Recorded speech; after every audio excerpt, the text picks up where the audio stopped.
What's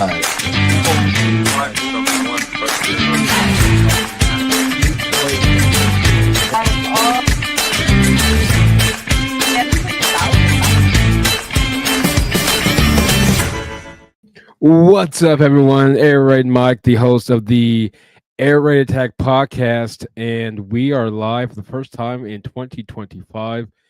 And happy New Year to all of you out there. It's been a journey, especially here in the States, but we're up and going. But hey, before we kick things off, even though I'm way too close to the screen here.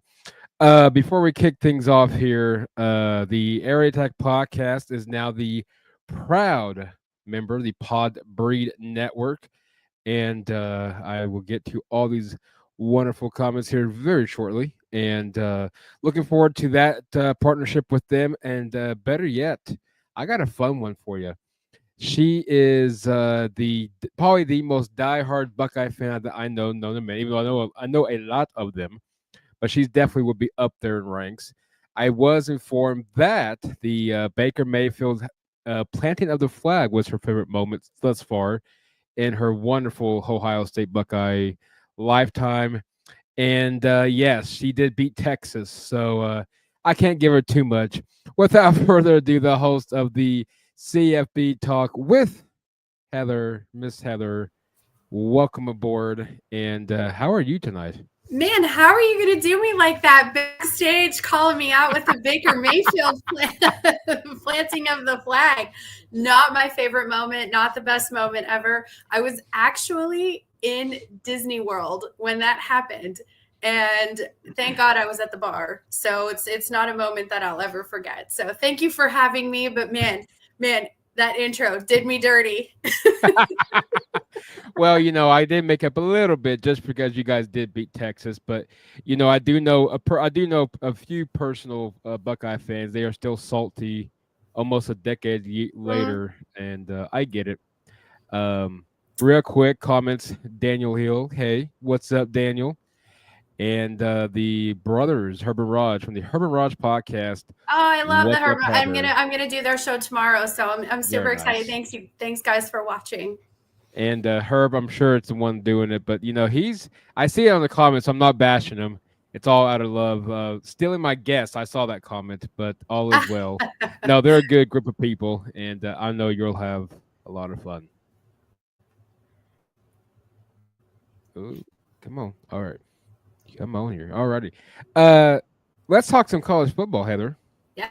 Ohio State. Well, first off, let's go all the way back to the first round. I know a lot of people were upset because we had a lot of routes in the first round, a lot of boring games, snooze fests. Obviously, Ohio State playing for a national championship on the 20th against Notre Dame. What has your thoughts on this first year of the college football playoff, the expansion version, the 12-team playoff?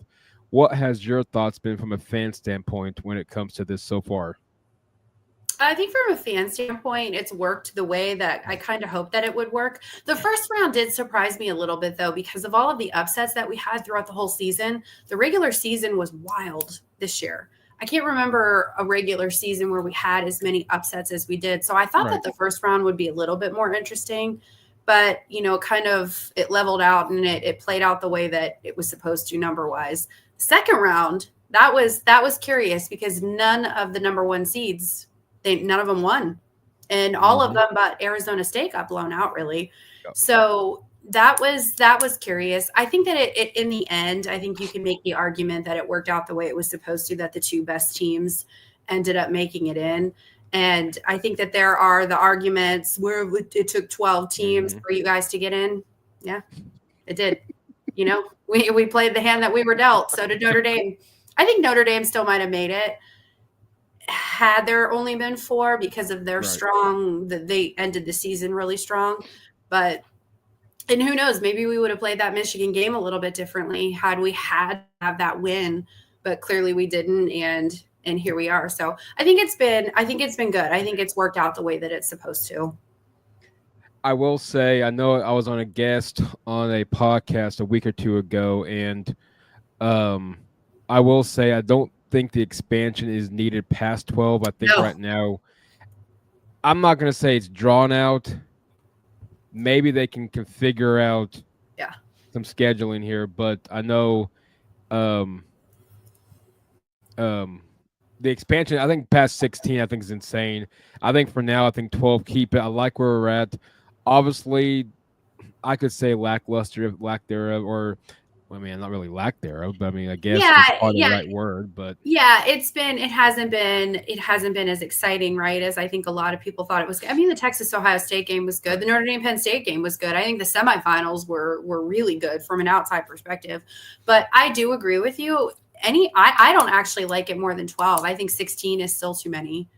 Because here we are going to be yes. January 20th before we get the national title game done, where it was always right around my birthday, which is the first week of January. So And real quick, Herbert Raj, I absolutely am stealing your first. I'm very proud of stealing your guess. At least he's honest about yeah, it. yeah, yeah. You're first. Uh, I know a few more, but first round of the playoffs and the NFL and the college football playoff were both very lackluster. I know my Broncos Yeah, got but smacked. but did you watch I mean, if we want to talk about the NFL, did you watch the game last night? The Washington Tampa Bay game. That was really exciting. The Dwayne I think that was Kane. the best That was a one. good game. That was a That was the really good best one. game.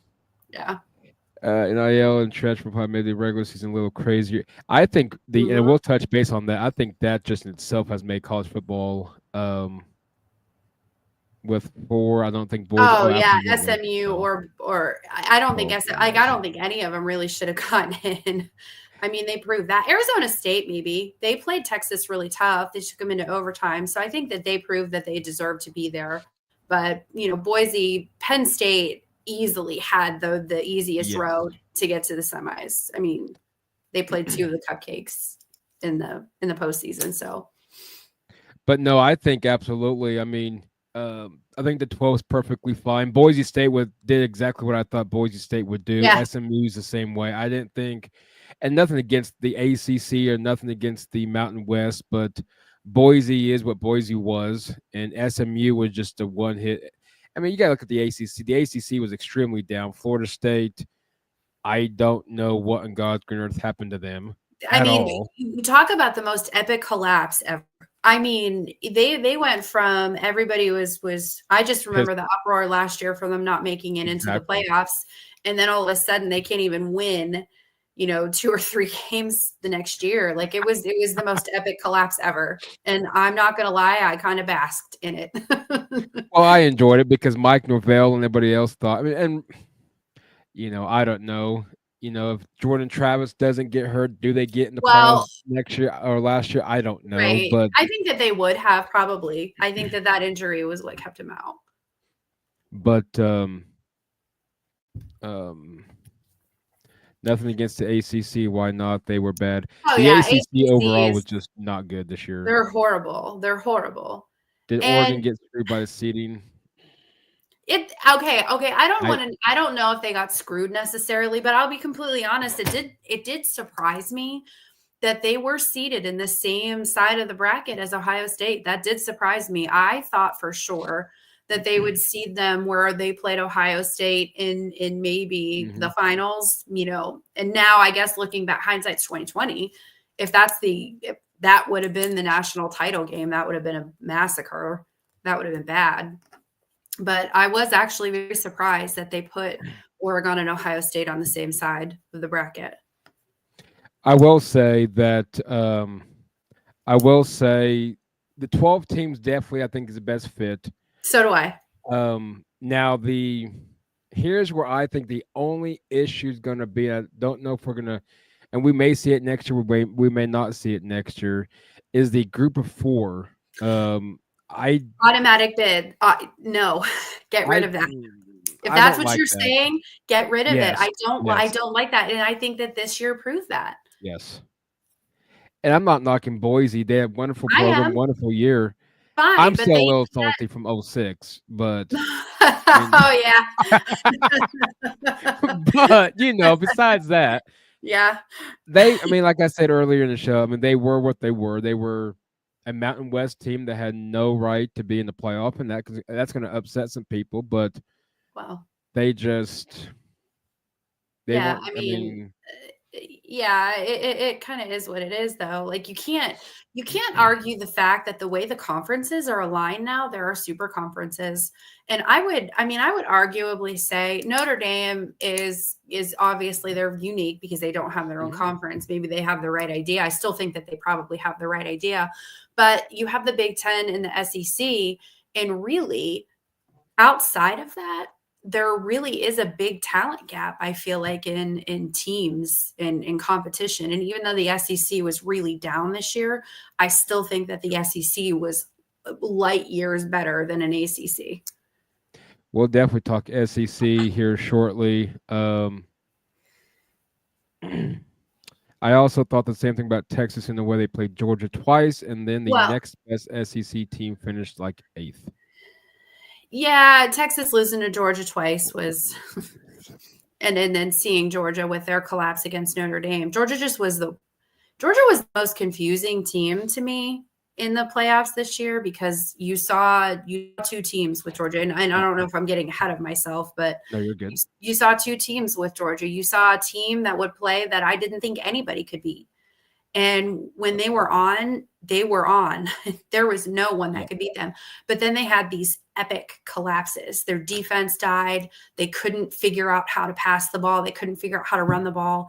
And I feel like Carson Beck was a problem. I do feel like he was a problem.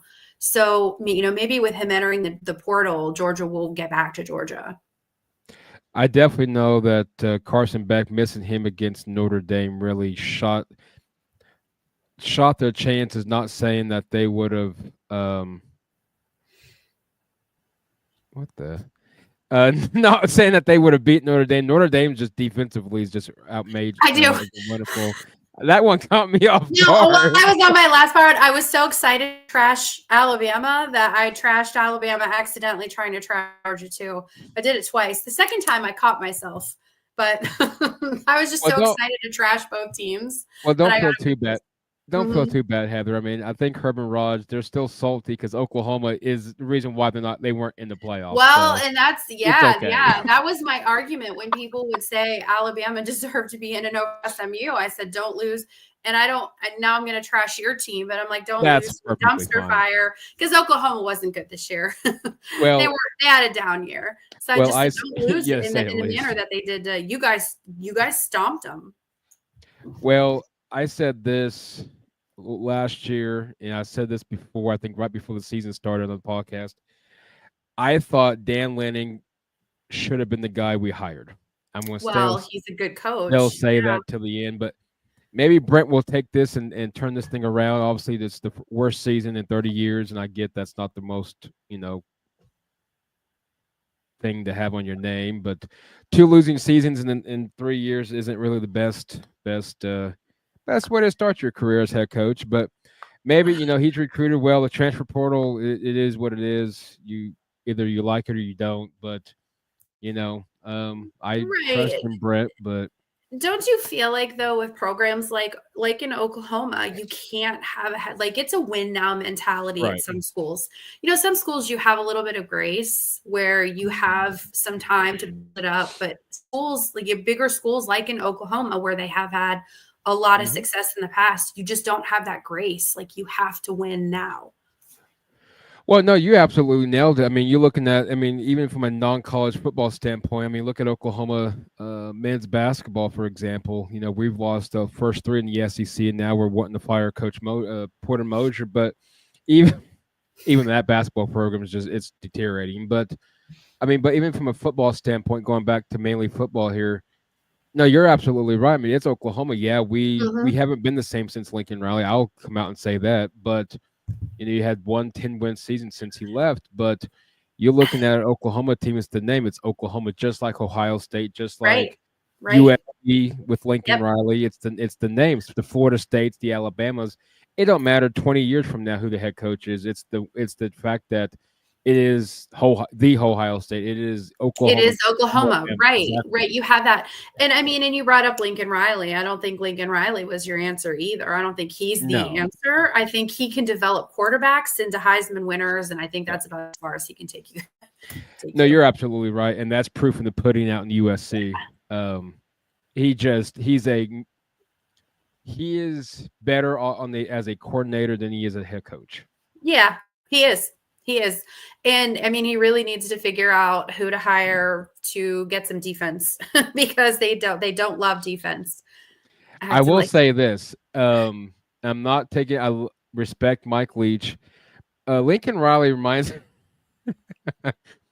uh, you know what, Herb? This is our main season, and the person I got coming on tomorrow covers both Auburn and Alabama. The fact that our 2 wins in the SEC was against Alabama schools is just makes us the state champ. So I got to take. I got to take something gotta out of get this your game. wins when you have an off season. You gotta get your wins in. You gotta take that W where you can. I mean, what was our next best win? Auburn, and then it would have been I don't know, but it would have been somebody. But I don't know from there. But no, Lincoln reminds me a lot like Mike Leach. Phenomenal offensive mind. I Mhm. really firmly believe had Mike Leach had a really good defensive coordinator, he probably could have won a national championship or two at Texas Tech. Well, right, right, and Lincoln Riley's it's he's not defensive minded, and it's no. that cliche that defense wins championships. And I mean, if you look at the top four teams that were in the playoffs in the semis, they were four of the top eight defenses in college football this year. So you have to focus on, you can't score 40 and lose, and that's where some of his teams have been. Lincoln Riley, and we'll talk hot coaches, and this is where I'm hoping Herb will stick around on this one. We'll definitely talk coaches on the hot seat in 25. Hot take number one, I'm gonna give you on this one. Ryan Day, regardless, wins a national championship. If whether he does or he doesn't this year, he loses to Michigan next year, he's fired. No, I don't think so. And I've talked a lot about this on my show. So I think we're in a different era anymore. I think that I have two schools of thoughts on this. The first one is, the further you get into the playoffs, the further the memory of Right. the loss gets. Like, people forget, we don't forget, but we forgive a little bit more. And I think that we're in an era now where if we win a national championship and we don't beat Michigan, it doesn't feel as bad. Like, that rivalry is a rivalry, yes, Mhm. but ultimately your end goal is to win a national championship. And Ryan Day is doing that right now. He's at least giving us a chance to win that national champ. And I say us like I'm out there, right? But he's giving us a It's a chance fan. to win It's that a fan. to win that national championship. And I just think that, yeah, it means something. You want to beat Michigan, but ultimately, at the end of the day, you think University is going to fire him for bringing in, what was it? I think it was 4 million and 4 million, and then like 8 million. There's something like a $20 million pot just Right. for making it into the national championship. You think that the University is going to say, you lost to Michigan, but you brought us $20 million, and we're gonna fire you? It's just not how it works. And Ryan Day is a really good recruiter. And we talk a lot about this all the time. Who else are you going to get? Mike Vrabel just went to the Patriots, New so England. don't Yep. talk about him. I had joked about, not joked, kind of half joked, when I was still pretty salty about Michigan. I said, who else would you want? Marcus Freeman. Well, Notre Dame just gave him a big fat extension. So Yep. really, who else are you going to get? Who else is out there? So I think he's safe. Like, that's my long-winded way of saying I think he's very safe regardless. Next year, if this is the same result that we have next year, he's fine. What if I'll give you another option? I'm just curious from a Ohio State standpoint. What if he gets blown out by Notre Dame and loses to Michigan next year? If he Regardless, gets, regardless of the playoff outcome. Obviously, I mean we can't really predict the playoff, but let's just say you make in first round outing. Let's just put it that way. I don't know. We can't predict that one. I think it would depend on how he did in the playoffs again. I think if we made it into the playoffs and we made it this far, I think that it would be okay again. But I don't think we're going to get blown out. I'm just going on record. No, no, exactly. No, I don't. I think it could be. If anything, it could be the other way around. I'm really curious how the Notre Dame defense stands up, but Yeah. That's my Uh, key to the game. Ohio State. Well, Trying it's to pull. my 1A key to the my 1B key to the game. My 1A key is how Ohio State's defense stands up against that running game. I know what's. It's got to be kind of funny though. Let's just say Ohio State wins the national championship, which is possible at this point. Hmm. How does it feel knowing on August 30th you guys are having your banner raised against Texas in the season opener? Does that kind How of does that kind of get you? Do you think Texas fans that's a little salt in the wound for them? Yeah. Oh, yeah. That's a lot of salt. That's like there's injury and insult, and then we're stomping it into the ground because I mean we had to beat them, and it was a very close game until Mm-hmm. that strip sack, and I manifested that. Maybe not. I manifested it a lot earlier, but I was like, I really want to see a strip sack, and our boy Jack Sawyer, like it was the most beautiful play I think I've ever seen in my life. I'm fighting whatever ick is going around. I was very sick on Friday, but Right. that gave me a little bit of a jolt. So yeah, I think I think for fans that's huge. Well, you did us Sooner fans proud because even though they won playoff games, theoretically, neither Texas nor Oklahoma has won a college football semifinal round. So in Right. theory, they really haven't had anything. Um, Well, and it was uh, nice to knock an SEC team out and hurt. I'm sorry, but that's all we hear. For the Big Ten, honest to God, like that's all we've ever heard. Like right. my whole entire fandom, it has been the SEC is the best. The SEC is the best. The Big Ten sucks. The Big Ten sucks. So it's just nice to see the Big Ten representing. Michigan won last year, and Mhm. you can talk about that history, whatever. It's in the past. I don't want to get into all that, but the Big Ten won, and we're in it again this year. So it's just nice to see the conference being represented. No, I think that does help the Big Ten, especially get that chip off their shoulder. 'Cause I Hmm. know in the past they haven't, for the most part, has not fared well against the SEC. But I think if referring to Ryan Day, I think if he wins this year, he's safe. But he still doesn't need to lose in Michigan again. I Well, he's got agree. to get that. He's got to get that. I don't know what the I don't know what they're in his head. We forgot what a forward pass was that game, so I have no idea. I don't believe so. The idea is to win the national championship. Michigan game is the most important regular season game. We beat Michigan 15 of 16 times, won national championship. In that time span, I'll take the win over LSU or Florida and trade a few wins. Yeah, I would too. That's where I'm kind of at now. Like, did it hurt? Did that Michigan loss hurt?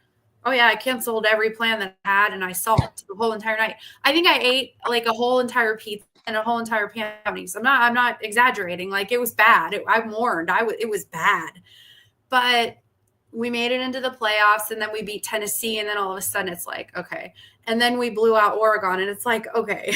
And now every win makes you feel a little bit better. No, Yeah, it that does. loss to Virginia Tech. Ugh. That was, and it was almost like there's a lot of parallel to that because that was the first year of the Right. expanded playoffs. That was the first year. Yep. So we lost that Virginia Tech game and we lost early. We did what we were supposed to do. We lost early. And it sort of shot us in the foot. And I feel like that Michigan loss just changed. It fundamentally changed something in our offense. Like all of a sudden everybody was playing. I know, like it's always the irony is never lost on me when I'm sitting there criticizing a player sitting on my couch, drinking vodka. I'm not drinking water today, but like I'm drinking Same on here. the couch and I'm criticizing elite athletes. I'm like, geez, but Well, I'm it sure Chip Kelly was calling you though, deep inside. obviously, I mean, he clearly. was probably, I got Heather speed dial. Yeah, Bam. yeah. No, and Jim Knowles was like, okay, I don't want to disappoint Heather. I love, for the record, I've never, even in the Michigan game, I didn't trash the team because it's just not who I am. I'm a homer, but I was upset. But it feels like it just sort of fundamentally changed the direction that we were going with our game plans. Ohio State blowout, OSU, close fans, Notre Dame, close fans. Those are options I just can't see. No, I don't think Notre No, Dame blows them out. I think if there I don't was either. one, it'd be Ohio State over Notre Dame. Yeah. Hopefully, it's a close game to end out the college football season. Mike, just tell me if you need me, Chubb. Nah, Herb, you're good. The other half of the Herbert Ross podcast, Raj himself. Everyone, evening, everyone. Roll Tide. Good evening, Mr. Raj. Damn, Herb, will you shut up so someone else can comment? Sheesh McGeesh. I'm gonna use that And though. then I usually say yikes on bikes, but now I'm gonna say sheesh McGeesh. I like that one. I just had someone message me, and he's right. The loss to Michigan probably did save Ryan Day's job in a sense because they're coaching like they should have been the whole entire year. Because just looking back and watching, we didn't even play this well against teams that we should have. I was at the Nebraska game. I was actually at 2 games this year. The first game I went, it was at Akron, I think it was, and that was a blowout. But the Nebraska game, that was terrible. I'm like, I brought my friend Lana to her first game, and I'm like, okay, she's going to see a loss here at the shoe. I've never seen a loss. It was bad. So even against the teams that we should have been playing well against, we didn't. And all of a sudden now they are. So he's right. With this roster, Ryan Day and Chip Kelly are finally coaching the way that they're supposed to. Yeah, that was the year that Braxton got hurt. And then JT got hurt, and Cardell Jones came in 12 came in the Big Ten championship game against Wisconsin, and we rolled him 59-0. Right. Oh God.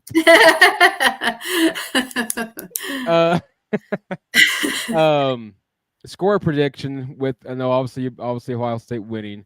What is your score prediction coming against I'm really bad at these score predictions. I still don't see like a super high scoring game. I'm going to go like a 28, maybe 17 win Ohio State.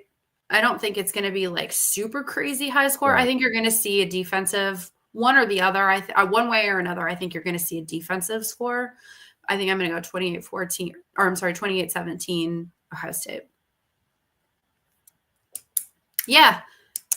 Herb just had a really good comment about what was holding us back. I think Ohio State wins. I'm with you. I don't think it's going to be high.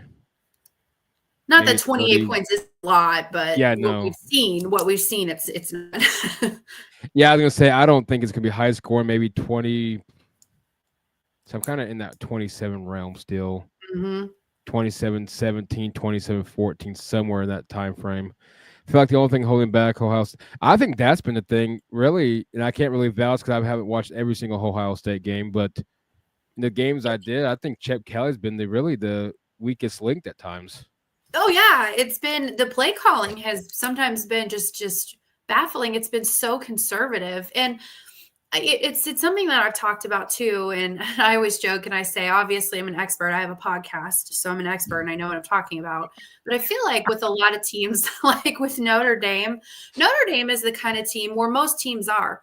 You want to dominate on the line of scrimmage. You want to establish that run game so that you can open up. Not that Notre Dame has a great passing game, right? But you can open it up at least a little bit. Where Ohio State's always been the opposite. We have the best wide receivers in the country, and you need to open up. Like Ohio State needs to open up that air game, that passing game, in order to establish that run game. And that's what we've done the last 3 games. Our run game has finally come back a little bit because we're passing the ball a lot more efficiently and a lot more often. And in that Michigan game, we literally forgot what a forward pass was. We were trying so hard to be this tough, dominant, smash mouth football kind of team, and it just wasn't working. And we abandoned everything that we were good at. And yes, Jeremiah Smith is the best wide receiver on earth. By far, yeah. Yeah, and he was held to 5 yards or something like that. But if you looked, they had him triangled the entire game. They had 3 men ready to cover him at any given play. So you had to have triple coverage on him, which was nice to see Carnell Tate getting involved in the offense. And Texas even did a great job, holding Jeremiah down. And I still think at times though that, don't you think that obviously got to give credit to Texas, but in a way, is there any blame on Chip to try to get that him kind of more of the passes, or just got to give credit to Texas? I think you have to give credit to Texas. Texas had a really good game plan. And I think we had the yips a little bit. I mean, I think it was a high pressure situation, but I think Texas's defense was just better than what we had anticipated. So the fact that we were able to put up 3 scores on them and then the defensive touchdown, like I was okay with that. I don't think it was a bad game plan. Of course, the transfer portal has been a very interesting, Oh yeah.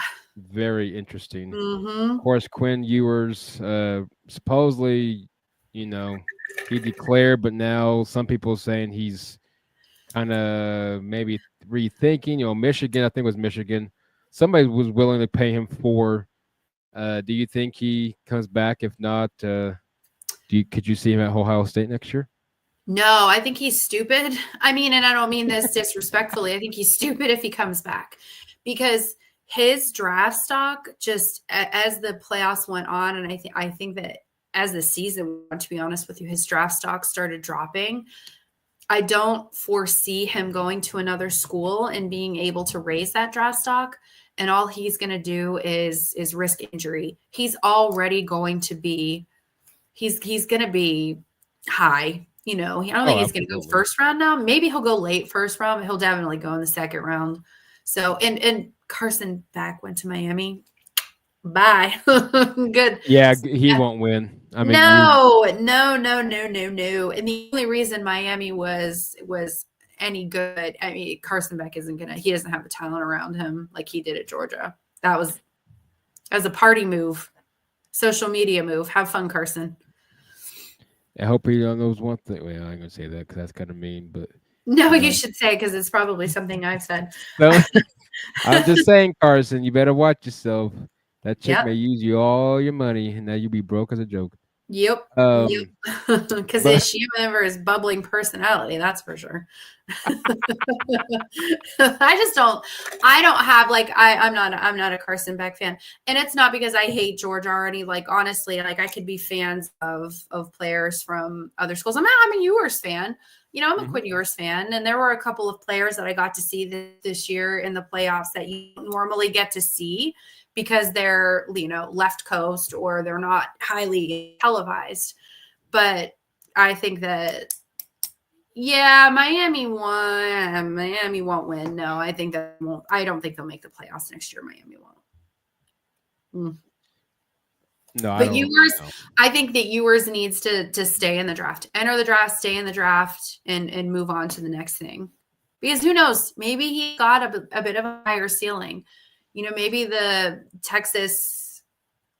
Sometimes you're limited in college Hmm. with the talent around you. So maybe in the NFL, I think he has a chance to be something really good. Of course, the Heisman Trophy took place early December. Mm-hmm. I have nothing against this one, but Travis Hunter, of course, Heisman Trophy winner, Yeah, rightfully I like so. Travis Hunter. Yeah, I think he'll do.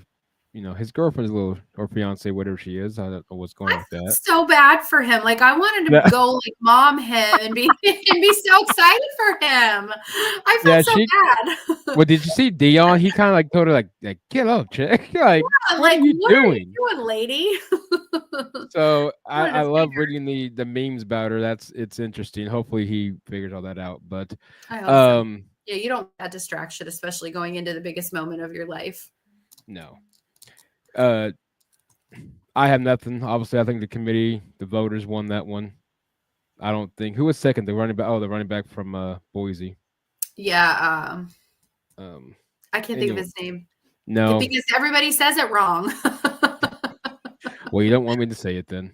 Jesus, because I'm sure I'll butcher it to a T. Yeah. Boise State. I can Um, see his name. I can too because I Ashton watched him. Genty, I guess is how you say it. I guess we'll run with that. Yeah, we'll just yeah, he was let me see if I can figure out how to. Yeah, Ashton Genty. Yeah, we'll go with that. Genty? Yeah, we'll go with that. Okay. I think it was because everybody gets their names wrong when I announce them too. It's too much. Some of these names, I'm like, okay, I need it phonetically spelled on your jersey, please. Thank you. No, we know it's Genty. Is it yeah, it's Genty. Yeah. Yeah. Will Jeremiah Smith, here you go. Will Jeremiah Smith be in New York next year for the Heisman presentation? I think it just depends. See, that's the problem with a wide receiver being in the Heisman race, because they're only as good as your quarterback. Well, exactly. And that's why it's generally a quarterback's award to get. It's because it's if like a Marvin Harrison, he deserved it because he didn't have a great quarterback and he still had a really, really good year. So I think Jeremiah Smith will be, Ed Orgeron or Oregon. I say Oregon. I say Oregon. I am like an enunciator. So if you ask me to say the word owl, I don't say owl. I say owl. How do you say Nevada? I say Nevada. I don't say Nevada. I'm not. I might be on bougie sports, but I'm not bougie myself. Bougie. Bougie. I like that. We had a question on who Ohio State's quarterback is going to be. It's going to be Julian Sayin. It's going to be Sayin. I've been saying that. I've been saying that all year. It's going to be Sayin. It was always so frustrating when we would get a lead and they would put Devin Brown in, and I understood why, but I'm like, we need to see Sayin in because he's going to be our guy next year. Will Howard obviously could be a national championship quarterback, but what was your first thoughts when he transferred from Kansas State to Ohio State? I was excited. Honestly, I was excited just because I didn't know much about him. So before I made a rash reaction, which I would never do, I looked up stats, and he's my biggest excitement about him was his size and his ability to run. So he was big. He had a big arm and he could run. And I loved that. So, I don't think he's proven us wrong. I think he's been really solid under center. I was kind of curious. He's the worst quarterback in the in the playoffs. So whatever. No, I was kind of curious because obviously seeing him, obviously Kansas at the time, Big 12. Obviously in the Big 12, I was kind of curious your guys' reaction of how kind of the vibe he was giving out in Columbus. And fun fact, Will Howard was 0-3 against Texas before the game this past week. He was, yes. Because there was a lot of talk about that. Like, how would he respond to it? Will Howard, okay. So Will Howard to me is one of those guys now that he's a Buckeye. He's one of us. Mm-hmm. He's on our team. He's one of those quarterbacks, though, where if I'm not an Ohio State fan, I don't love the guy because he is pretty cocky. He is. Yes. He's really cocky. So, he's a Buckeye, and I freaking love that. Like, I will eat that stuff up all day. But I mean, in all fairness, too, most people outside of Ohio don't love Ohio State. We're not a team that everybody is indifferent to. We're a team that everybody either loves or they absolutely hate. So, but if I'm like an indifferent fan, I'm looking at Will Howard and I'm like, the guy's kind of a jerk. As an Ohio State fan, I'm like, I eat this up all day. I love this guy. He's kind of like a Cignetti. Right? Like you love him if he's yours, but outside of that, you're like, oh no, I can't stand him. Coaches, this is what I'm hoping we'll get some. We're gonna get some reactions here. Coaches on the hot seat for 2025. Who would be some of yours that you would consider in 25? Lincoln Riley. I think. Oh, Lincoln absolutely. Riley. Yeah, I think Lincoln Riley is his days are numbered. He's a hopper, and he goes where the next sexy job is, and he doesn't produce. I definitely think. I wonder. Texas has a very I'm not saying that he's going to be on the hot seat next year, but I will tell you that if Sark doesn't start to really produce, I think that he'll be in the discussion. And I think, I think that DeBoer is that how you say his name? DeBoer for Alabama. I think that he is going to be on the hot seat. I think he's number one on the hot seat because Alabama is one of those teams that is a win now, period. Well, what's Brian funny, Kelly should never coach again in college. I can't stand him. So Brian Kelly should never coach after that freaking viral video of him dancing with the recruit, and then he later on canceled I his never have job. liked Brian Kelly. I don't think James Franklin is actually going to be on the hot No. seat because legitimately, what else can that guy do that would not have gotten him fired already? He's got an abysmal record against top 5 teams. He's got an abysmal record in the Big Ten. He makes it into the playoffs every year and they don't advance. So I don't know what else he can do that would get him fired. So I don't think that he's on the hot seat. I do think that DeBoer is. Going to James Franklin. No, I don't think he would be. Just simply, I think Penn State has met their sky the limit this year. I think that what we saw this year is what we're going to just see from them. I don't see them any good. He doesn't do well against top 5, like you mentioned. He doesn't do anything. Even in the top 20, he don't do well against that. Right. Yeah, ranked teams, he's gotten a real aversion to. And he's just, I think they're satisfied with what they get out of him. Unless he goes, Lord, I don't even know what the record would be for him to be fired. I don't either. That's the thing. Like, I don't know what his basement is because he's mediocre. He's not a coach. He's not. I don't know. And I don't, there's all that talk about like NIL. And I mean, I don't know if we're going to get into that with the NIL. But Penn State didn't have a terrible NIL budget. They had $13.5 million. So I don't know. I don't know what Franklin has to do to get himself fired. I will say, and I was a guest on the Herman Rod. We had a debate with me and another gentleman by the name of Mike. And the question was, who's going to be – we had to practically say who's going to last the longest, Brent Venables or Coach DeBoer.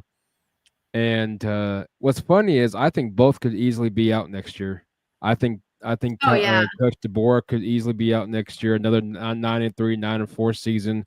Alabama's definitely not going to tolerate that at all. And Oklahoma, another 6-7 season, or even less than that. I think Brent Venables is out.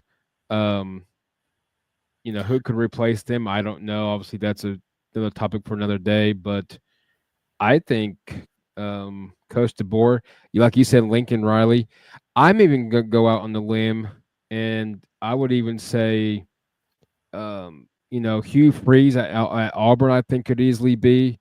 I think Mike Norvell at Florida State could easily. Mike Norvell is gone. Like you can't easily be, especially in the season after this. Mm-hmm. The thing is one that is interesting.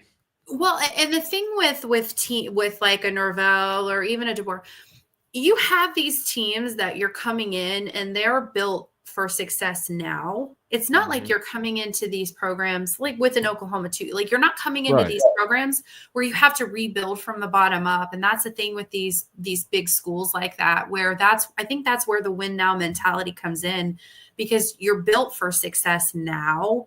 And then you come in and you have one bad coach and it just kind of, you wreck the whole foundation and it just crumbles. And that's where Alabama needs to, he better have a really good year this year, because he was hand gifted a team that should have made the playoffs, but they just didn't gel. They just didn't mesh. They looked off the whole year. This one, Herb, I think in this aspect, I agree. I don't know who you would.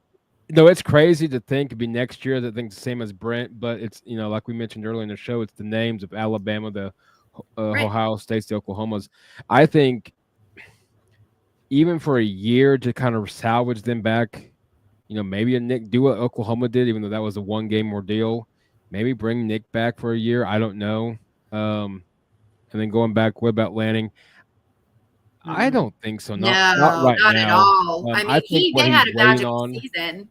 I think what he's waiting on is a big-time SEC team to open up. Yeah. I don't think Lanning is, and I do agree. I think that we are so quick to fire the coach, and nobody thinks about like the future of the program, because you do lose recruits. You do lose a lot of that continuity when you fire these coaches. So I think that firing DeBoer would be a bad idea, but money talks. which leads to what was going to lead to a lot of reasons why these coaches are on a hot seat quicker than they are now, is the transfer portal and the NIL. A lot of people believe that's why Nick Saban Saban left. got out of it, and why whether or not he would come back, I don't know. What's your thoughts, first of all, on the NIL and the transfer portal? Is just it's a ridiculous thing that needs to be fixed. I Ridiculous. just don't know what it is. Yeah. But let's This, start with the NIL. Your thoughts on the NIL in the new world of college football? so in theory, I last week we were talking about this. Mike, my guest, was talking about this. The NIL in theory works. It's a great idea. I love that the players can finally get paid for their likeness, because they were making the NCAA and the universities billions of dollars. So I like the fact that they can get paid. What I don't love is the fact that you are always, and I say this as an Ohio State fan, you are always going to have the same programs that are in the top who are able to raise ungodly amounts of money to give these kids. So you're always going to have the Oregons, you're always going to have the Ohio States, you're always going to have the Michigans, you're always going to have the Alabamas, Texases. These teams are always going to be in the top. So they're always going to get the top tier talent because money talks. So do you treat it like it's in the NFL? Do you give a salary cap per se, where you're only allowed to spend X amount of dollars? You know, each university is allowed like a percentage of their revenue, or you have a salary cap. There's got to be something that you can do, but I know that what they're doing right now isn't working because it's lawless. It's insanity what these people are getting. Well, who is that quarterback for? Why can't I? His name escapes me, for Michigan. That true freshman that they have coming in.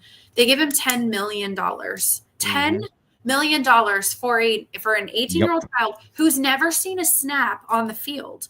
And I would say that if you had said that they were going to give Jeremiah Smith $10 million last year, before I had ever seen him take a snap, I would have said that's insanity, because you don't know.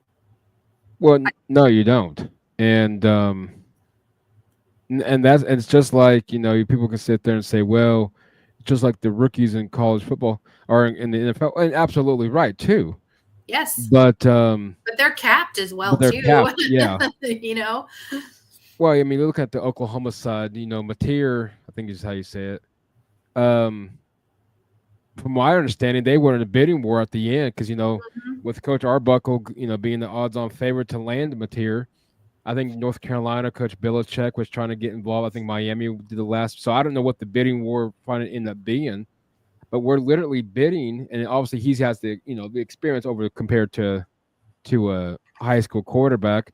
But Marvin Jones Jr., the edge out of Florida State, I know Oklahoma wanted him. I'm sure he wasn't cheap, and I'm not knocking him.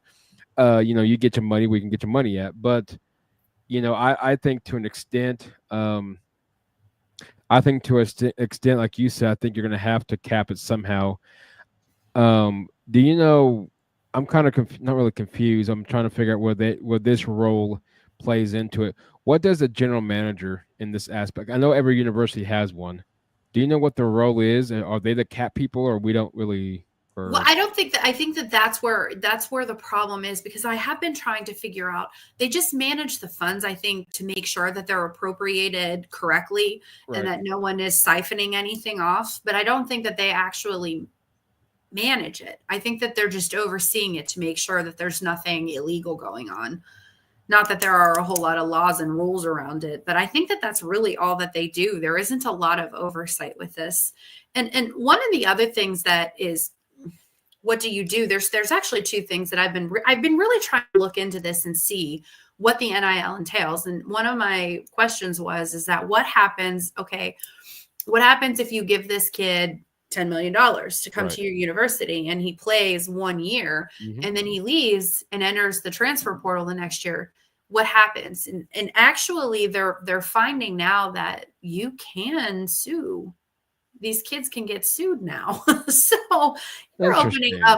you're opening up a ridiculous can of Pandora's worms because box. they are actually signing contracts. Some of these kids are signing contracts.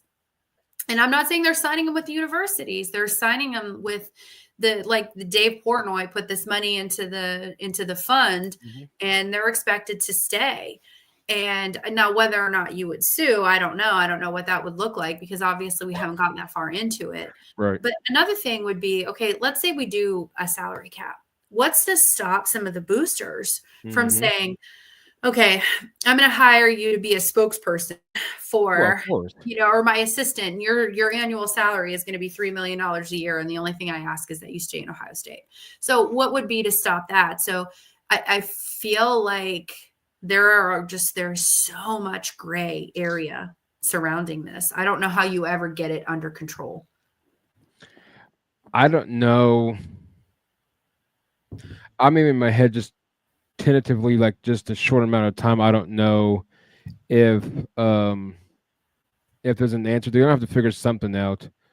Um, Team drove Saban. There's more to fix that people realize. Yeah, that's a really good point. You could see a lot of the flaws on the field this year. It's not a knock on OSU. Heather knows this because her and I are Cleveland fans, especially for baseball. I don't get upset with the Yeah, Yankees. the Dolphins and the Guardians. Yeah. Baseball is just. It's I'm out a of Yankee fan, but it's insane. mm-hmm. It's It's going that. to be the Yankees It's and the Dodgers insane, for a long time to come. man. Yeah, It's in, It's just insane that um that baseball just has no cap. I don't think at this point. I agree. Just like the transfer portal, I still think the transfer portal needs to get fixed to an extent.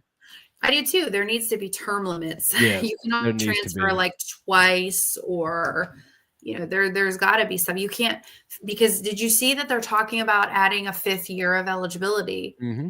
They're looking into that. So in theory, Yep. somebody could play for 5 different schools, 5 different years, and they could. And I promise you it'll happen. If they don't put some kind of limitation on it, I promise you it could happen. Well, who was that? Was that? I don't think it was Miami. It might have been. Who was it that the player was on the sideline crying because he was finishing up his 9th and final year? I Oh want my to say it was God. Miami, but I Yeah, don't. it wasn't Miami. I can't remember, but was it 9? I thought it was 8, but yeah, It might have been. It he was had something like redshirted, that. he had medical redshirted, he was a graduate student, then COVID, like he had all of these extensions, and I mean, dude has like 3 degrees now. Like, I mean, no, but there has to be some kind of limitation, like a max number of transfers that you are allowed, because like it or not, Mm-hmm. we are in a participation trophy era. And listen, I will not, the men, the boys that are playing, they are boys in age, but they are men mentality for Notre Dame and Ohio State. The ones that are playing, they have a killer mentality. They have a win mentality. They do not have a participation trophy mentality, but they are the elite of the elite. Mm-hmm. You're going to have some of these kids that are going to some of these smaller schools that are participation trophy era kids, and they are going to want to play. And if they don't play, they're going to take their ball and they're going to go home. And they're going to keep doing that until they can find someone who's going to play them. It's just going to happen. And I think that just wrecks the integrity of the game. I know I got censored before. I'm gonna get censored again, and that's perfectly fine. I get censored all. I get warned. Yeah, it's insane. It's just insane, but it is what it is. The society is so soft. Yes. That we have to physically. Oh, it's okay, Michael. It's you can go here. They'll probably start you. Well, then he gets benched. Well, right. Right. Well, I don't want to play here anymore. Yeah. Well, then we'll go over here. Oh, Heather, it's okay. You can start on Tennessee Volunteers basketball team. Yep. And then whoever the coach down there is for the women's basketball team that says, nah, hold that thought. Right. Exactly. So you get upset. Well, I'm going to go transfer again. So practically you're going as you please. I mean, just for a prime example, I'm no knock on Malachi Nelson, but, the number 1 recruit coming out of high school a few years back when Lincoln Riley was the head coach here, I think he dipped to USC. He realized he wasn't playing with Lincoln, so he Hmm. dipped to, I believe it was Boise first. I think maybe it's somebody else before Boise, but then Boise. Now he's down to UTEP. But it's all, boy, talking about a one hit wonder going down the drain. Right, Um, but that's the thing. But that's the thing. exactly. Instead of staying and working because you had to, you didn't have a choice because back in the day, you had to, Yep. you lost a year of eligibility. So did you want to lose a year of eligibility and transfer out, or do you want to work harder and try to get that starting job? I just don't know. I don't know. Again, I think just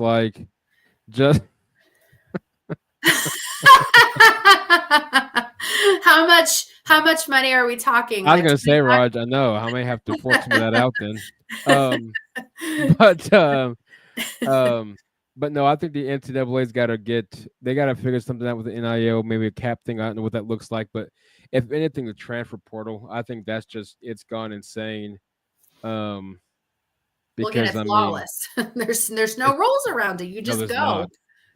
Oh, we'll go to Auburn the next week, and then the week after, I don't like what's going on, so I'll Well, dip out.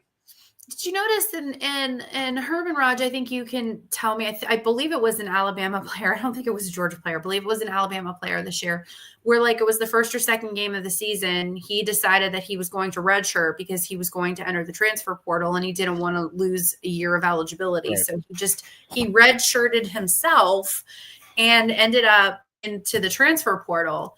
And that's to me, that's just you should not be allowed to do that. No. That's absolute blasphemy. Like I don't get it. Where is that competitive edge that these kids they're missing it? Well, it's not. It's now literally about the Benjamins. Now Mhm, there's not. mhm. There's no Right, really love of college football like it used to be, right. and I don't know. I think the NCAA. Will Nick Saban be the committee? And could he be the one that literally stops it? I don't know. I don't know if they're ever going to have a commissioner, but if they do, I don't know what No, you I could wouldn't or mind. can't do. Nick Saban has really grown on me this year. He was Yeah, so yeah. try at the beginning of the year. I'm like, how are they going to have him doing game day? And you could see that Pat McAfee was stressing him out. But Yeah. the latter games, Nick Saban has really grown on me. He actually does have a little bit of a sense of humor.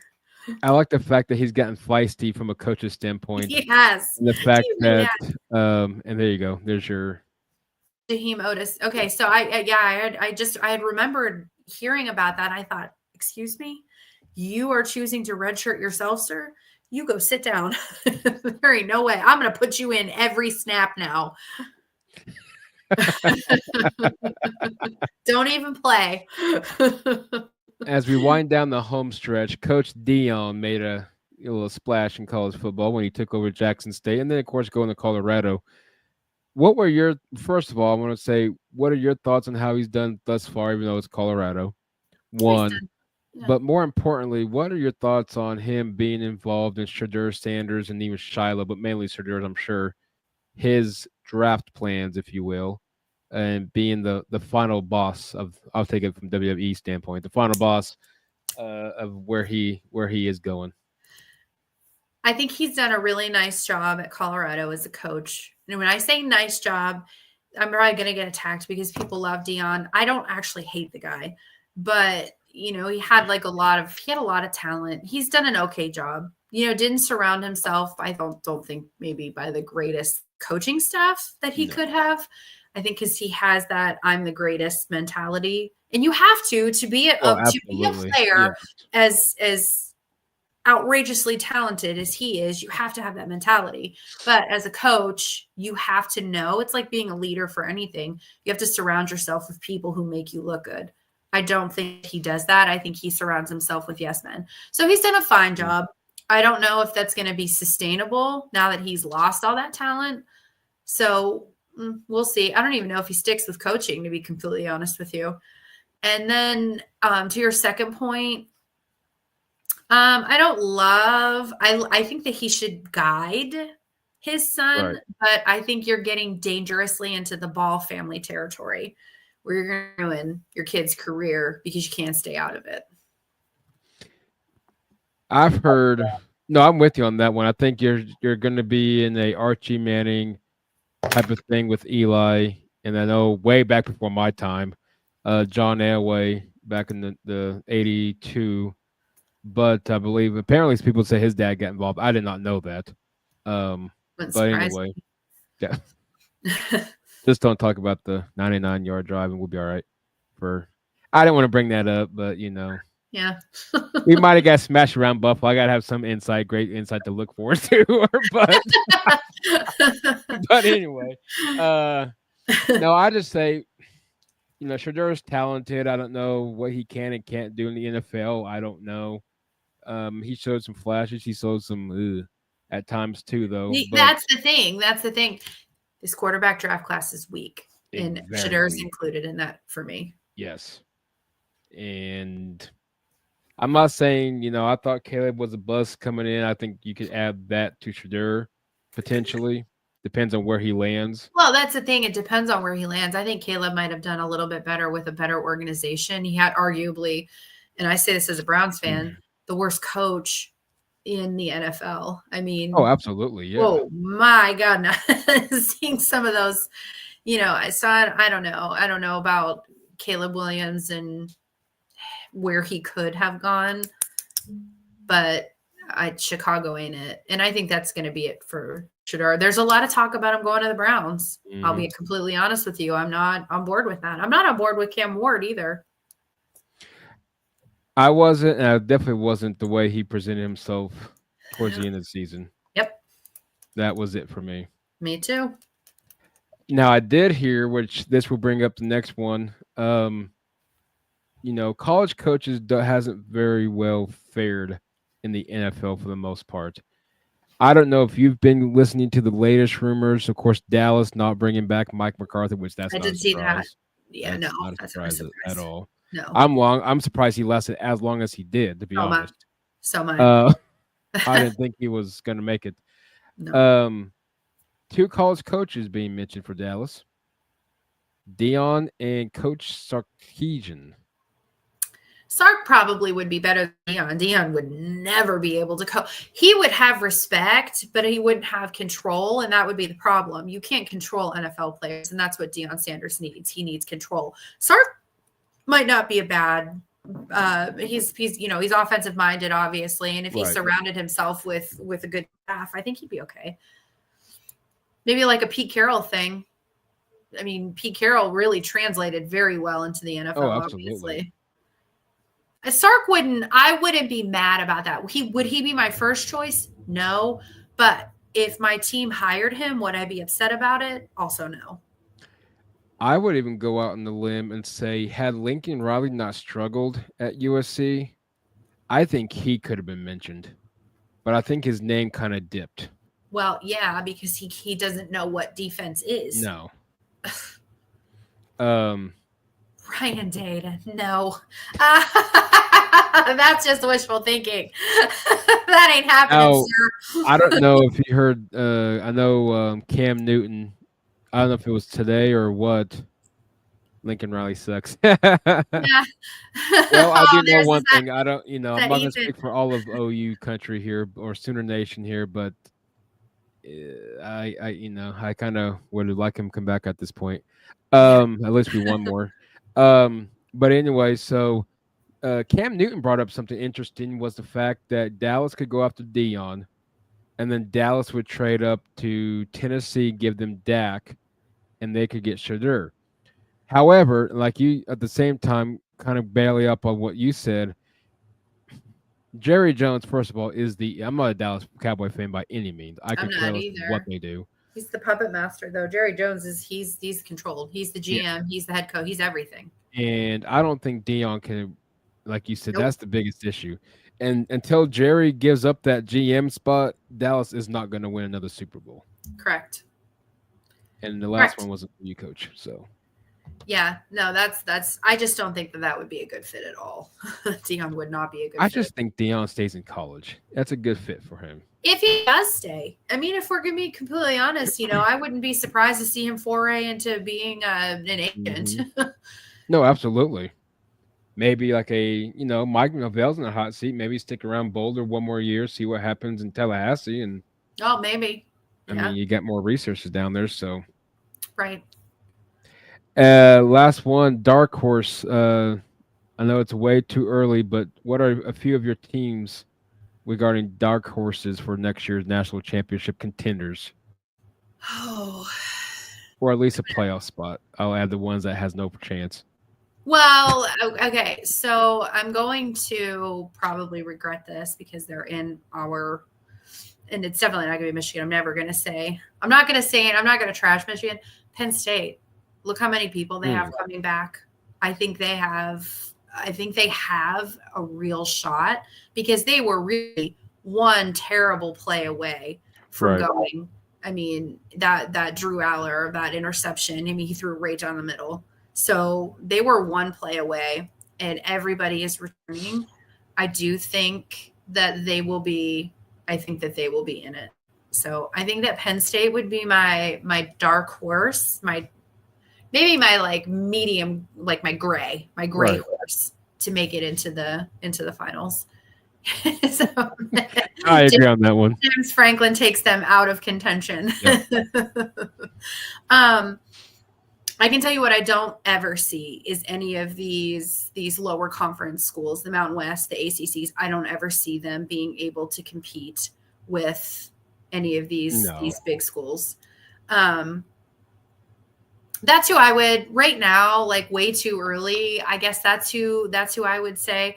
I think Michigan is going to have a really good team next year.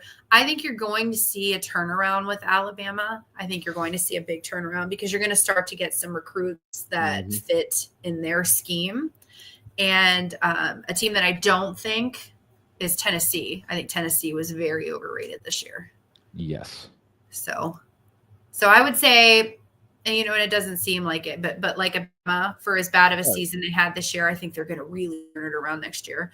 And I think you're going to see a fall off from Georgia too. I don't think Georgia is going to recover from this for the next couple of years.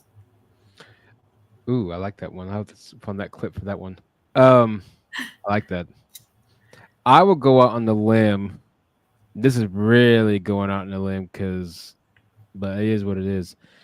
I like what Matt Rule is doing in Lincoln. Now, I'm not going to sit there and say national championship. No, not even close. However, could he make some noise to try to sneak into the playoff? I could potentially see that. Maybe. Depends on again, I don't know what the schedule looks like either. And I don't know what Nebraska's. And I got, let's see here real quick. I know they got the Pat Mahomes wannabe. I do know that. Pat Naho. Let's see here. Now, if they have a really, really hard schedule, I don't know. I barely even know what ours is. I couldn't tell you who we kick off. I know we have Michigan next year. Okay, Cincinnati, they lose quite a bit. Akron, HCU, I don't know who that even is. Michigan State, Maryland, Minnesota, both on the road. Northwestern, USC at home. Easy. UCLA on the road. USC might not be easy. Penn State. So the road games are Maryland, Minnesota, UCLA, Penn State. Penn State will give them trouble. Michigan will give them trouble. USC will probably give them trouble. And then the home games, Akron, HCU, I don't know who that is. Michigan, Michigan State, Northwestern, USC, and Iowa. And Iowa, they can't beat Iowa with their life. You never know. Neutral site in Cincinnati. They play Iowa. Iowa, incidentally, has the best tradition in all of, by far, hands down. And anybody that argues with that, I don't need you in my life. Like, well, it's the truth, though. Yeah. It's like the most heartwarming thing. I'm like, why do strangers make me want to cry? It's heartwarming.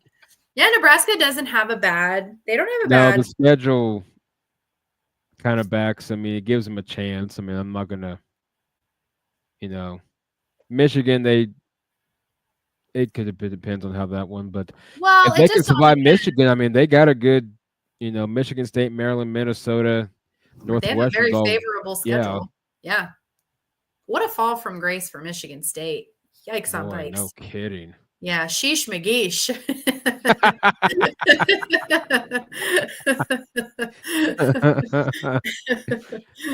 Let's see, Oh. Ohio State, real quick. I'm just kind of curious. Oh, we've not got the easiest schedule.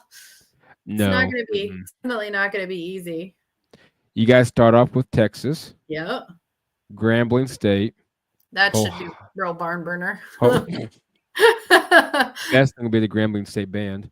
Yeah. Ohio, and Yeah. then at Washington. Which Washington is, meh. I mean, they always play a little bit tough. And what East Coast teams don't travel to West Coast real well. No. Mm-mm. Home against Minnesota. At Mm. Illinois, which seems to be trying to find their identity again. I'll never forget. I think it was like 2007. Juice Williams burned us. We lost. We got Oh, upset. yes. That Forgot was, about that one. yeah, no, I haven't. at Wisconsin, and then you get Penn State at home, at Purdue, which I don't know at this point if they can play football. Purdue is trash. Purdue Yeah, is they've trash. fallen. Yeah. UCLA at home, Rutgers at home, and then obviously at Michigan. Yeah. So So yeah, we have some tough games in there. We do yeah, have some tough games in there. I tougher like than the Nebraska. I like it when we do schedule those tough, I mean with Texas, those tough non-conference schedules. I mean, you've got Ohio, but you also have, Yeah. we also try to schedule some of the harder ones. And just for Herb and Raj, you guys actually go to you guys play Alabama in 2027 and then at Alabama in 2028. We'll have to do a podcast road trip. Podcast tailgate. In 2020, what did I say, 27, 28? 2027. Hey, we act like that's that far away. That's 2 years. It's 2 years now. I know, that's insane. Yeah, it's not that far. It might be a whole different platform of how we do podcasts then, but hey. Yeah, you never know. I might be done. I might be done doing it. We'll all be canceled. Right. We're done. Elon Musk, president, everybody else, we're all getting canceled. So right, exactly. well, I enjoyed it, Heather. It was a fun one.